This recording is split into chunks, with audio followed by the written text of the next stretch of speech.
Hello my dear students, my name is doctor Isha Washne और आज हम बात कर रहे हैं फिजिकल फिटनेस में कंपोनेंट्स ऑफ फिजिकल फिटनेस।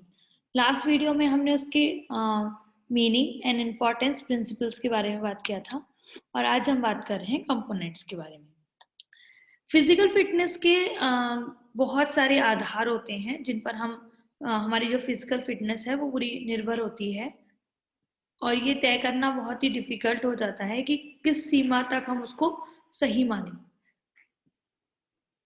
सबसे पहले आता है कार्डियोवास्कुलर एंडोरेंस, हृदय तथा रक्त वाहिकाओं की सक्षमता। श्वसन तथा रक्त परिसंचरण संस्थानों का शरीर में ऑक्सीजन तथा रक्त की मात्रा को नियंत्रित तथा नियमित करने में महत्वपूर्ण भूमिका निभाते हैं। यह मांसपेशियों को कार्य करने के लिए पर्याप्त मात्रा में रक्त ऑक्सीजन प्रदान करने की योग्यता है। नेक्स्ट, स्ट्रेंथ, शक्ति। बल शारीरिक उपयुक्तता की अति आवश्यक घटक है। मांसपेशियों के विरोधाभास में कार्य करने की क्षमता को शक्ति कहते हैं। बल शारीरिक योग्यताओं के सभी घटकों का आधार है। मांसपेशियों की शक्ति प्रत्येक खेलकूद के लिए आवश्यक है, जिसे दो भागों में बांटा गया है, डायनेमिक स्ट्रेंथ, स्टैटिक स्ट्रेंथ।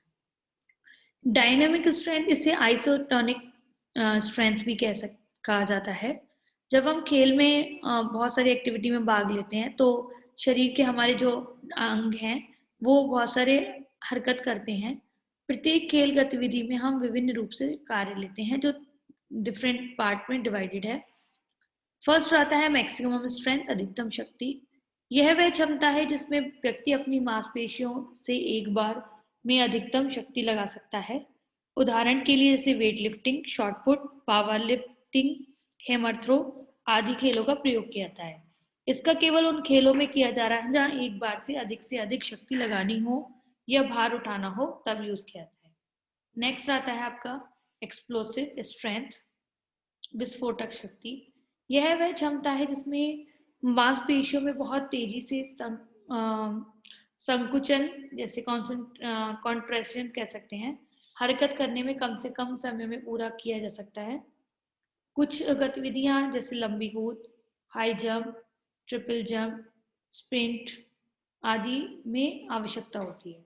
जहां कम से कम समय में अधिक से अधिक शक्ति लगानी होती है, उसे हम विस्फोटक शक्ति कहते हैं। थर्ड आता है स्ट्रेंथ एंड्योरेंस, सहनशीलता की शक्ति।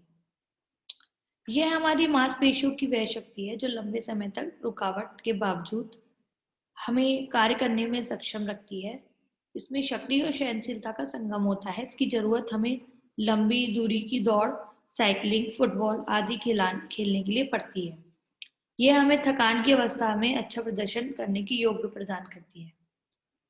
स्टैटिक स्ट्रेंथ, गतिहीन शक्ति, इसे आइसोमेट्रिक शक्ति भी कहा जा सकता है।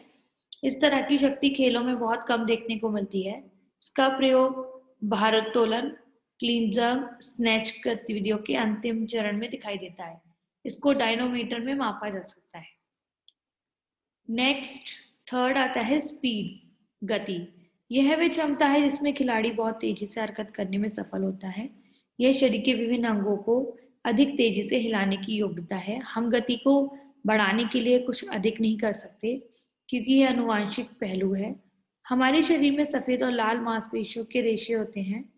यदि हमारे शरीर में सफेद मांसपेशी के रेशे अधिक हों तो हम गति वाली शारीरिक गतिविधियों में अच्छा प्रदर्शन करते हैं, और यदि लाल मांसपेशियों के रेशे अधिक हो तो लंबे समय तक गतिविधियों में अच्छा प्रदर्शन करते हैं।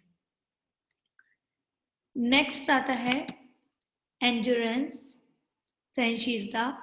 थकान को ना होने देना या देरी से होने देना सहनशीलता है। दूसरे शब्दों में थकावट के पश्चात भी खेल में इच्छित गति और गुणवत्ता के साथ हिस्सा लेना भी सहनशीलता है।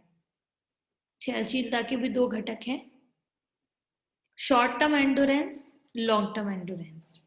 शॉर्ट टर्म एंडोरेंस इस तरह की सहनशीलता इस वह गतिविधियों में आती है जिसमें ऑक्सीजन की कमी में किया जाता है तथा खिलाड़ी मांसपेशियों में एकत्रित जो ग्लाइकोजन में होती है उसमें ऊर्जा ग्रहण करते हैं।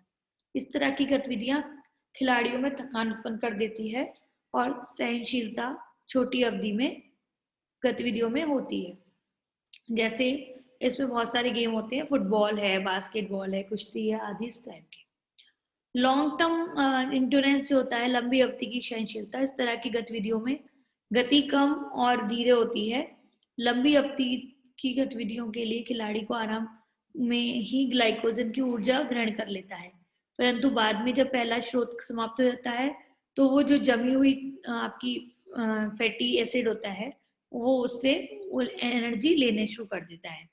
लंबी अवधि की जो गतिविधियां होती हैं, स्पंदन उसमें कम गति से होता है, जैसे लॉन्ग रेस, साइकिलिंग, मैराथन दौड़ इत्यादि। नेक्स्ट आता है फ्लेक्सिबिलिटी। फ्लेक्सिबिलिटी किसी गतिविधि को फैलाना या उसकी रेंज की योग्यताओं को लचीलापन कहते हैं। इसके फैलानेपन या लचीलापन जो है गति नाम से भी जाना जाता है। लचीलापन प्रत्येक जोड़ में अलग अलग होता है। प्रत्येक जोड़ की बनावट लिगामेंट मांसपेशियों पर निर्भर करती है। यह जो आपकी फिजिकल फिटनेस है उसके लिए सबसे इम्पॉर्टेंट कंपोनेंट होता है। पैसिव फ्लेक्सिबिलिटी, इसका अर्थ होता है जोड़ों को फैलाने वाली कसरत किसी भी बाहरी सहायता से दबाव डालकर करते हैं। और एक्टिव फ्लेक्सिबिलिटी जो होती है, जब हम दो जोड़ों को फैलाने वाली कसरतें बिना किसी मदद के साथ करते हैं तो क्रियाशील लचीलापन कहलाया जाता है। नेक्स्ट आता है बैलेंस। शारीरिक क्रियाओं को करते समय तथा स्थिरता दोनों आवश्यकताओं में संतुलन बनाए रखने की योग्यताओं को संतुलन कहते हैं। एजिलिटी, फुर्तीलापन, यह वह क्षमता है जिसमें खिलाड़ी अधिक जल्दी दर प्रभावी ढंग से पूरे शरीर की दिशा बदल सकता है, जैसे खो खो में टेढ़ा मेढ़ा दौड़ना। कोऑर्डिनेशन, तालमेल, प्रभावशाली कार्य प्रणाली के लिए ऊपर लिखित अवयवों में आपसी सहयोग और तालमेल की योग्यता है। इस क्षमता के अंतर्गत हमारे शरीर के विभिन्न अंग हरकत को अच्छे ढंग से करने के लिए आपस में तालमेल द्वारा कार्य करते हैं। ये था coordination components of physical fitness. Thank you.